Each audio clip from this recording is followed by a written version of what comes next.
What's good, guys? It's Charles from Team COG. Today we're coming at you guys with a Beetrooper Ragna deck profile. If you guys have seen us on Twitch, which you guys can check that out, and links down in the description below, this deck has just been kind of getting some popularity over there, so we thought we'd bring you a deck profile here on the YouTube. But my man Gus has been piloting this deck, and he's going to go through and explain his card choices and some, like, the gas. So go ahead, Gus, take it away. Alright, cool. So, Beetrooper stuff, I play 3 Scout Buggies, 2 Bomber, the 1 Roller, 2 Sting Lancers, and the 1 Neptune. Basically, Buggies your extender, your normal summon. Sting Lancers, your pseudo hand trap in the deck. For the spells, I play 2 Field Spell, 1 Descent, and 1 Landing. Landing's there just for fusion and help banish stuff from the graveyard for follow-ups.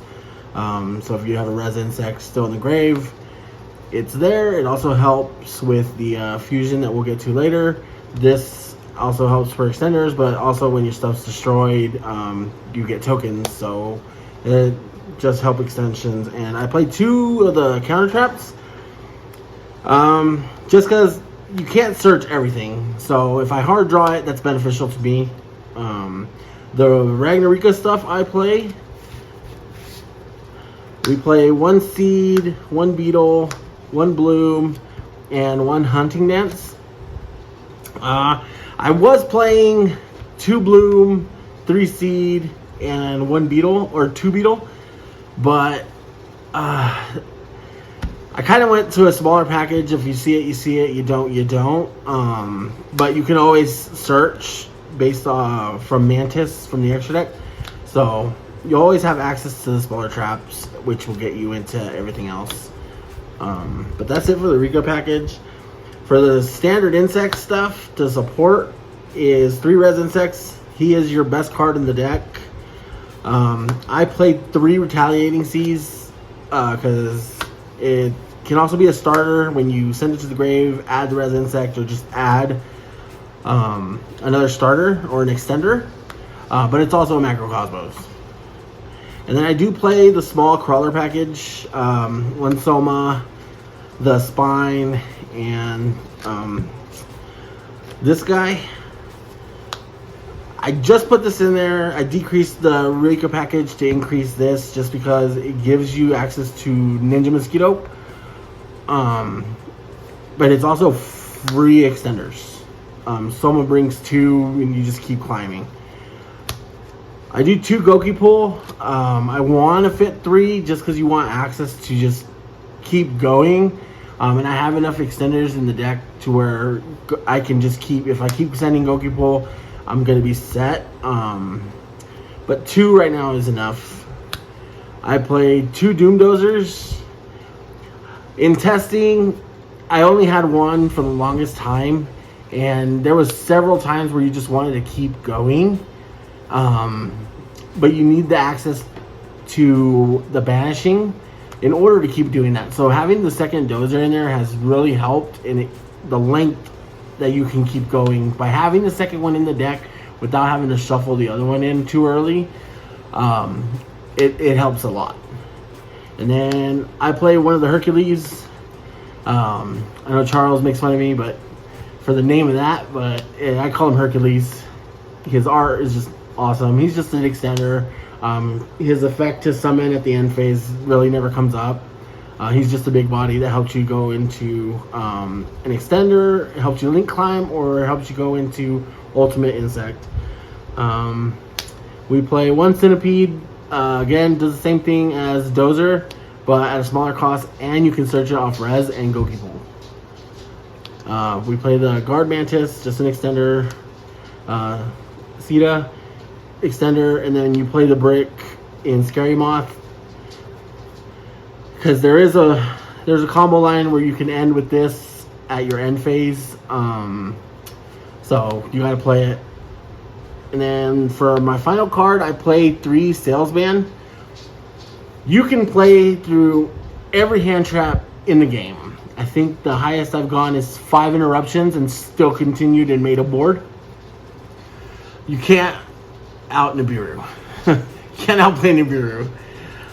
So Sales Band is basically to call Nibiru, and that's the only reason to play it.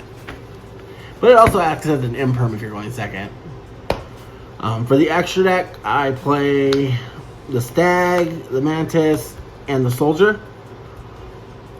Those are the only Rika monsters that I play.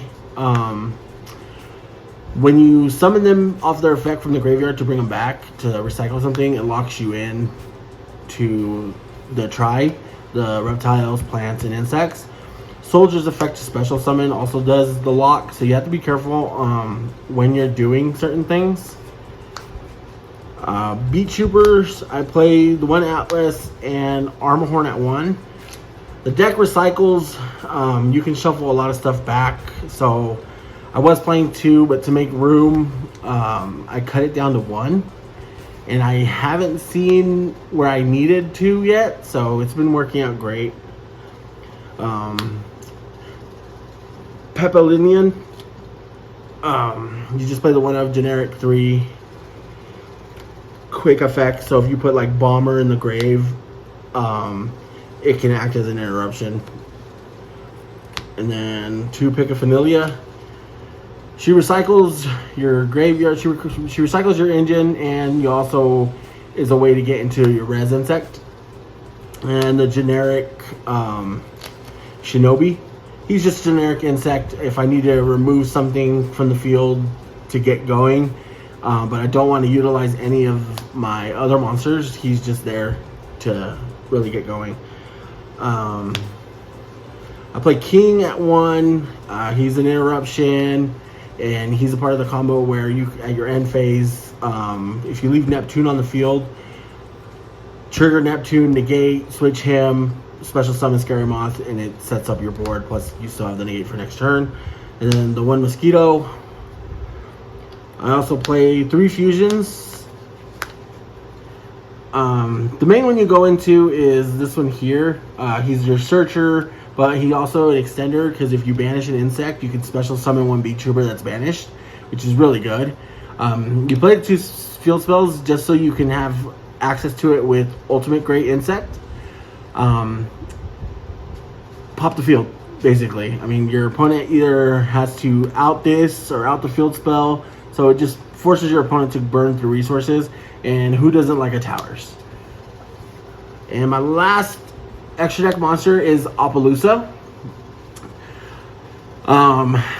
There is a combo line where you go into it if you don't have access to the Ragna combo. You go with Appaloosa, or if you didn't see Salesman, you want to go into Op before you get locked into everything else, just so you can have the out to Nibiru. So combo line to this goes 5th summon is your Op, and that gives you the out to Nibiru, because the deck really struggles with Nibiru. But outside of that, I really enjoyed the deck. There are changes that I'm still doing and still contemplating, but for the most part, it's been running very well.